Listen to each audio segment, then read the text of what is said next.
especializado para este fenómeno tan complejo que es el consumo de sustancias psicoactivas. Entonces, pues bueno, voy a empezar mi presentación con los pocos minutos que tenemos. El objetivo va a ser contarles, compartir con ustedes resultados de distintas investigaciones que un equipo muy grande de muchas personas e instituciones hemos realizado desde hace algunos años y, por supuesto, tratar de reflexionar cuáles serían estas políticas públicas muy necesarias, muy importantes en este momento para todas las personas, la comunidad que está allá afuera requiriendo, justo como decía la doctora Cruz, como decía el maestro Raúl Martín del Campo, tratamientos, medidas de reducción de daños y un acompañamiento también más humano y más cercano en sus procesos de vida relacionados con la experiencia de consumo de sustancias. Y yo quisiera decir o reflexionar primero que generalmente, o bueno, una parte de la discusión sobre el fentanilo se ha centrado en uno de los brazos, que es el tema de seguridad, de los decomisos, y lo entendemos, es parte de la agenda de la política de seguridad nacional. Pero es muy importante considerar que el otro brazo y el fundamental es que este es un fenómeno social. Este es un fenómeno que está impactando la vida de las personas, sobre todo de aquellas comunidades a quienes llegó. Y esta sustancia, este adulterante, penetró por la frontera norte. Ahí es donde tuvimos el primer registro en una frontera porosa con Estados Unidos, con un país que, como ustedes saben, ha tenido distintas olas en esta larga crisis de opioides y que nosotros nos preguntábamos con el primer estudio, que agradezco muchísimo a la embajada, si también ya había entrado a nuestro país, además ya en consumo en la población. Y lo que nosotros empezamos a ver justo es que entró así, de manera muy silenciosa. La gente, la población tuvo que empezar a reconocer estas características que estaban percibiendo diferentes a cuando consumían heroína. Digamos que esto fue un acontecimiento político, un antes y un después para las comunidades, para las organizaciones de la sociedad civil, quienes son la primera línea de atención en este momento, justo a estas personas con ya la dependencia de estas sustancias, y también para quienes están brindando tratamiento en los centros de rehabilitación, en las clínicas de metadona y, por supuesto, para los tomadores de decisiones. Es decir, fue un punto de inflexión, un antes y un después, y es lo que estamos viendo en general con todo el mundo de estas nuevas sustancias sintéticas.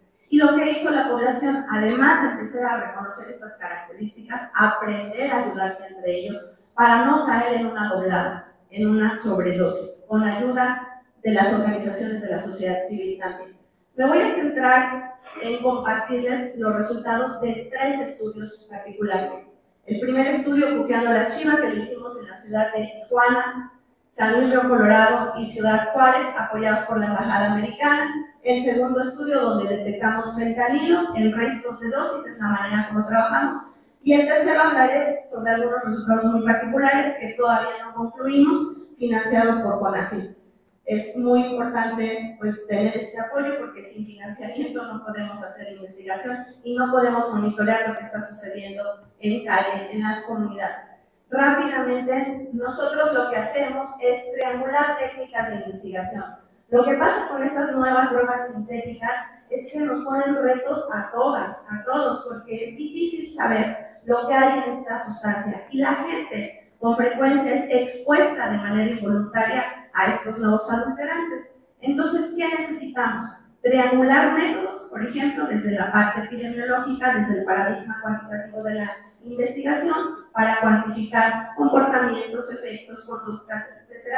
Pero también una parte importante es entrar por el lado comprensivo, interpretativo, por el lado de la experiencia, la gente que está sintiendo, cómo está reconociendo, por qué lo está consumiendo. Y por otro lado también apoyarnos en métodos etnográficos. La antropología es una herramienta fundamental para poder observar, para poder pulsar, para poder oler, para poder sentir y estar en ese momento viendo toda la escena y viendo todo ese paisaje donde estas prácticas de consumo se están dando y viendo justamente cuál es la experiencia de la comunidad. Y además estamos innovando con nuevas técnicas, como decía la doctora Cruz. Es importantísimo ahora en campo, lo decía la doctora Medina Morezo, en su conferencia magistral, que tenemos que llegar haciendo drug checking, testeo de sustancias, analizando. Hay programas de análisis de sustancias que mucha gente también de sociedades, de organizaciones de la sociedad civil han impulsado, que académicamente también estamos haciendo, porque es ahí donde podemos ver lo que está pasando. Y una herramienta fundamental son los estudios de campo, porque nos permiten llegar a la calle y saber justo cuáles son las sustancias que están corriendo y que están la gente consumiendo. Entonces, estos estudios que les comenté, los estamos haciendo justo en la frontera norte. ¿Con qué poblaciones? Pues justo, ¿a dónde ha llegado este mercado de drogas sintéticas? Principalmente a poblaciones que están en condiciones de alta vulnerabilidad. Y ellos nos dicen así en una frase: lo he perdido todo y no tengo nada. Y tampoco tengo acceso a los servicios de salud. A estas comunidades llegaron estas sustancias que también están en contextos de alto riesgo por la violencia, que sabemos que atraviesa todo nuestro país. También el riesgo porque han tenido un inicio muy temprano en el consumo de sustancias. En Juqueando la Chiva, de 600 personas que entrevistamos, el 80% había iniciado su consumo antes de los 18 años, con inicios desde los 6, 7, 12 años. Tenemos toda una línea de consumo donde podemos ver cómo transitan hacia sustancias más fuertes.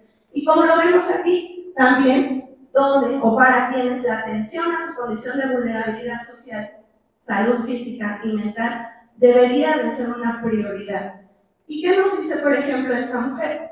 Pues no es que yo haya querido, sino que aquí nos metieron el fentanilo, se está refiriendo a esta sustancia. Nunca nos dijeron que era otra sustancia. Entonces hay una exposición involuntaria al inicio, después estamos viendo se crea todo un mercado, una oferta, una demanda, la gente ya lo pide, ya identifica que lo necesita por todos los elementos que nos comentaba la doctora Cruz, y también se modifican los entornos. El entorno es cada vez de más riesgo para la comunidad porque constantemente caen en sobredosis y no se tiene siempre la naloxona, que es este antídoto que ya nos comentaba la doctora Cruz. Quiero en esta línea. Tengo mucha información y luego mi problema es que me cuesta sintetizar. Pero bueno, voy a hacer todo mi esfuerzo porque tengo muy pocos minutos. Y en esta línea, miren, les quiero decir cómo fuimos transitando. Esta transición, de verdad, es preocupante.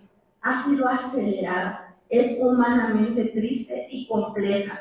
Porque estamos viendo que de 2019, cuando lo que principalmente se consumía en el norte era heroína, goma negra, la chiva, como se le conoce, el 90% de las personas nos decían que eso era lo que consumían. Después vimos también la presencia de un polvo blanco en un 8% y nos llamaba la atención. Este polvo blanco es lo que se conoce como China White. Esta China White siempre, digamos, ha estado, pero ahora la gente empezaba a decir que sentía un efecto más fuerte en los términos que Silvia nos acaba de comentar. Y veíamos cómo también había una mezcla importante con metanfetamina. ¿Por qué, digamos, en este mundo de drogas sintéticas hay una mezcla entre un opioide y una metanfetamina? Porque lo resumen en una palabra: necesito el fentanilo y la heroína me dan para abajo, pero yo necesito estar para arriba, necesito encontrar un punto de balance para, evidentemente, no sentir los efectos del síndrome de abstinencia conocida como malilla entre la comunidad, porque necesito salir al talón, necesito hacer mis actividades, necesito trabajar y tener dinero para mis actividades también. Entonces, por eso hay esta mezcla, y además porque hay una percepción en la comunidad que ante la presencia del fentanilo, la metanfetamina puede balancear los efectos y no hacerlos caer en una sobredosis. Eso es parte de lo que se está viendo tanto en Estados Unidos como en México. Y habría que valorar si esto es así o es simplemente una creencia. Bueno, y lo que veíamos también en Juqueando la Chiva es que una práctica que se da con frecuencia es el compartir jeringas. Uno de los resultados, digamos, importantes es que identificamos que el 4.5%, un promedio, un resultado mayor al promedio nacional, tenía VIH y prácticamente el 80% hepatitis C, y lo que usaban para la sobredosis, que en términos generales el índice de sobredosis era 60% con 4 sobredosis en la vida, o sea, sí hay una exposición importante a sobredosis, y el método que utilizaban era agua con sal inyectada. La gente cae en una sobredosis y se inyecta sal, se da golpes y se pone hielos en genitales ante la falta de naloxona. Después vimos en el artículo que ustedes están viendo ahí cómo, digamos, hicimos el registro extrayendo los restos que quedaban en la heroína y confirmamos que de 80 muestras, el 93% de las muestras de polvo blanco sí tenían fentanilo, y por eso la percepción de la gente de que estaban cayendo más en sobredosis. Después vimos durante la pandemia, nosotros estábamos en el tema de la pandemia y en la frontera estaban por todo el reto de la penetración cada vez más fuerte del fentanilo, y vimos entonces cómo esto creció, cómo estos entornos de riesgo aumentaron, y después en el 2023, además del fentanilo, identificamos con este estudio que ahora estamos todavía realizando otro nuevo adulterante que nos comentó la doctora Cruz, la silacina. Entonces tenemos, digamos, una situación muy compleja, una radiografía de lo que sucede en Estados Unidos, lo tenemos en nuestra frontera norte. Y para mí es muy importante traer justamente la experiencia de la gente, qué es lo que la comunidad está diciendo sobre su experiencia vivida con estas sustancias, por qué están consumiendo. Y por la alta disponibilidad, por los efectos, por la fuerte dependencia y por el bajo costo, como 4 factores que están modulando este nuevo mercado de sustancias sintéticas. Y miren lo que nos dice aquí esta persona: yo no busco eso. Lo que pasa que viene revuelto con la heroína y no tengo opción. Y esto es muy contundente porque tenemos que dejar de pensar que las personas consumen porque quieren. Ya nos comentaba la doctora Medina Mora, digamos, lo complejo que es un fenómeno de dependencia a una sustancia. Y nos dicen, el efecto es más fuerte. Y no es porque me guste, no es que no me hacía la heroína, bueno, sí me hacía obviamente, pero esto es más fuerte. Creo que entre más fuerte para mí el efecto, pues más congelo toda la culpa que siento. Y aquí viene el dolor emocional y viene el dolor social, producto del estigma y de toda la serie de factores sociales que están, digamos, sosteniendo también estos tipos de consumo. Y por otro lado, por la fuerte dependencia. Y lo decía la doctora Cruz, pues es muy fuerte estar con una amarilla, con un síndrome de abstinencia. Y lo resumimos en palabras justamente de esta persona que nos dice: el fentanilo te llena una desesperación que no la soportas, es el doble o el triple de cómo te sentías con la amarilla antes. Ahorita no cualquiera aguanta una amarilla. Entonces esto creo que sí es muy contundente con lo que mencionaba la doctora Cruz. ¿Cuánto cuesta una dosis de estas sustancias? De 50, 40 o hasta 30 pesos. Y si es de cristal, puede costar 40 pesos y pueden estar 3 días con una dosis o 2 dosis sin tener hambre.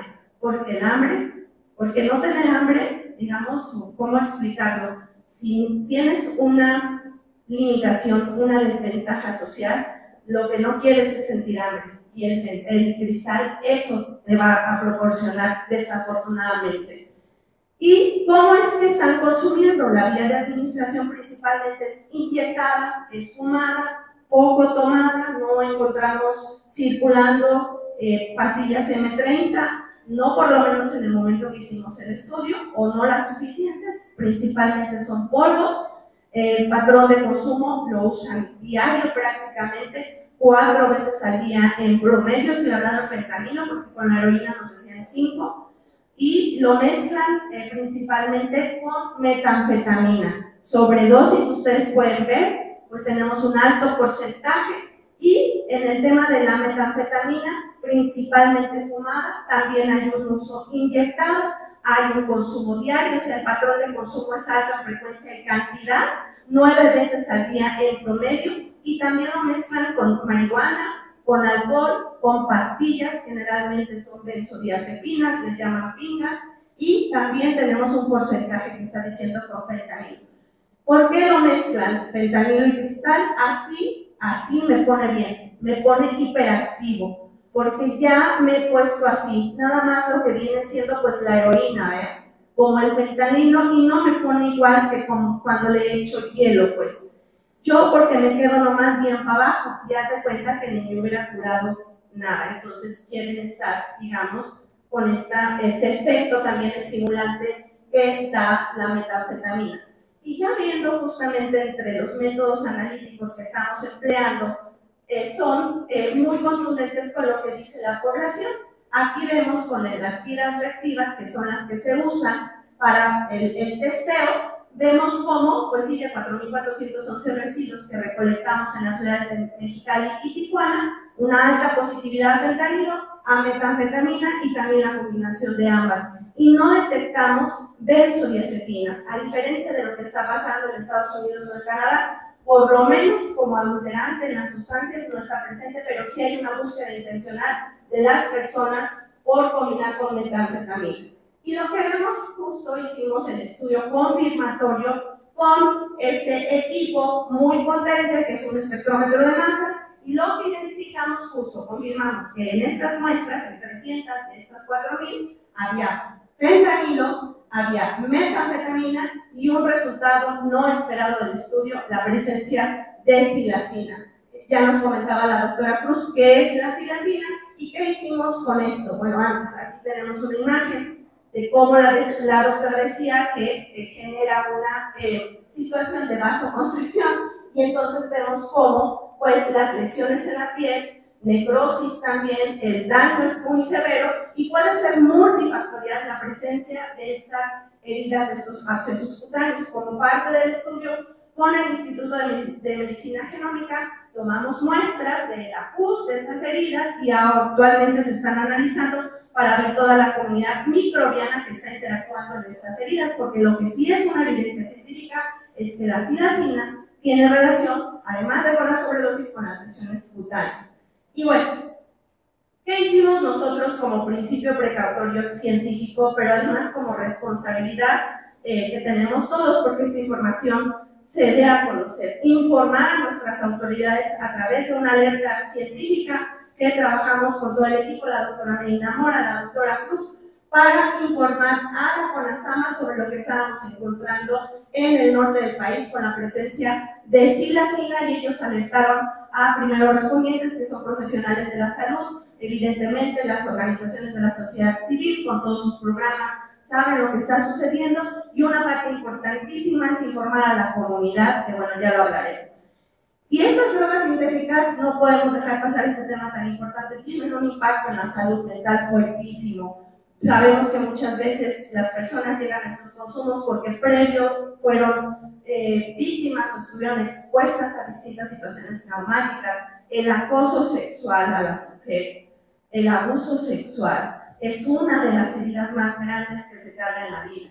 Y muchas de las mujeres que entrevistamos habían sido abusadas sexualmente. Y de ahí que, como Gabor Mate lo dice, muchas veces estos son intentos de regular estos estados emocionales internos y que con frecuencia iniciaron en la infancia. Son traumas generacionales que no se logran romper. No tengo tiempo, pero aquí hay datos muy interesantes de, digamos, del índice de malestar emocional, de posible estrés postraumático, de conducta suicida, que rebasa muchos de los estudios que tenemos en nuestras poblaciones. ¿Y por qué deciden buscar tratamiento? Porque quieren quebrar, porque quieren dejar de consumir, porque hay un deseo legítimo de dejar de consumir, pero muchísimas veces lo que pasa es que regresan al mismo contexto hostil, donde se tienen pocas oportunidades y en donde hay gran disponibilidad y hay recaídas. Ustedes ahí están viendo, 90% ha caído en una recaída, principalmente van a los centros de integración juvenil, a las clínicas de metadona en un porcentaje menor.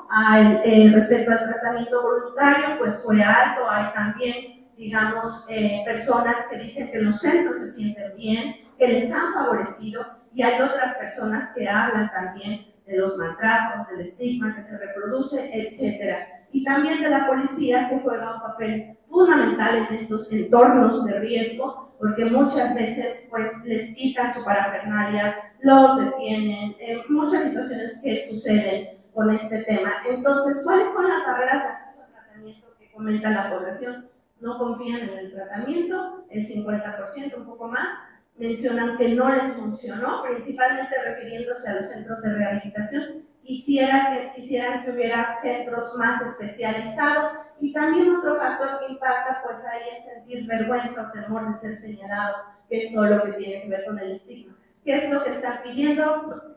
Sí, suscribo con la doctora Cruz, la presencia de alternativas farmacológicas para poder contender con el síndrome de abstinencia es fundamental que haya en estos lugares. Y entre otras cosas, la reducción de daños es otra de las estrategias.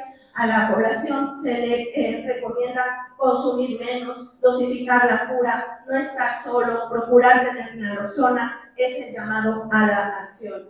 Y por último, ya para cerrar, entonces, creo que este es como un tema que tendríamos que construir todas y todos, pero bueno, son algunas cuestiones que comparto. La evidencia científica es contundente sobre el fentanilo, la metanfetamina y ahora la psilocibina. Ahí está. Son una realidad preocupante en nuestro país.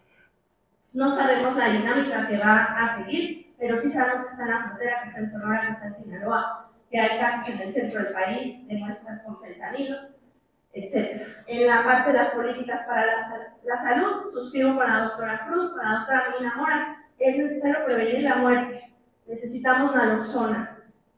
También la recuperación de las personas en varios ejes, con la disponibilidad de terapias asistidas con medicamentos, con tratamientos voluntarios integrales basados en el respeto a los derechos. La reducción de riesgos y daños es otro componente muy importante para aquellas personas que tienen un consumo activo y que también pueden reducir ciertos riesgos. También son un punto de inflexión muchas veces para buscar tratamiento. Los programas comunitarios son fundamentales. Presupuesto a las organizaciones de la sociedad civil es una cuestión, como bien decía la doctora, no se le debe dejar la responsabilidad o transferir a las organizaciones de la sociedad civil sin ningún presupuesto y sin ningún apoyo. De verdad es una situación muy difícil, porque incluso el VIH aumentó, creo que este dato no lo dije, pero en la primera gráfica de 4.5 subió a 11.5 y esto tiene una explicación.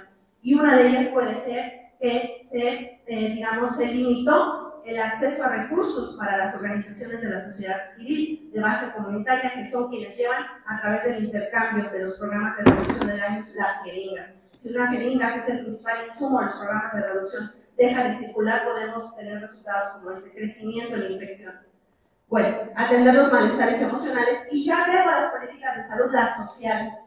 Inclusión de la población vulnerada en estas políticas. Estamos en un momento importantísimo, donde justamente las poblaciones vulneradas son un centro de los programas de asistencia. Estas son unas. Este es un sector que necesita la integración, apoyo para el trabajo, suficiencia alimentaria, vivienda, educación, servicios de salud. Y estamos hablando mucho de una política nacional de cuidado o de cuidados a las mujeres. Bueno, aquí tenemos un grupo de mujeres, muchas de ellas son madres, muchas de ellas quieren tener a sus hijos, no que se los quiten, quieren ejercer su derecho a la crianza, y hay modelos muy exitosos de madres que pueden estar bajo tratamiento, una terapia asistida por medicamento, y pueden eventualmente, por supuesto, tener a sus hijos, porque un drama además que se agrega es cuando pues, se quedan sin ellas y sin ellos. Y por otro lado, en la parte de la investigación me parece fundamental que sí haya una política para los fondos para poder realizar investigación de manera permanente, ¿no? Luego no puede ser mientras dura un proyecto y luego se para. Y por otra parte, dentro de la investigación es muy importante para nosotros también alimentar los sistemas de alerta temprana, y es lo que hemos tratado de trabajar en ello. Y por eso quisiera cerrar, desarrollar ciencia ciudadana,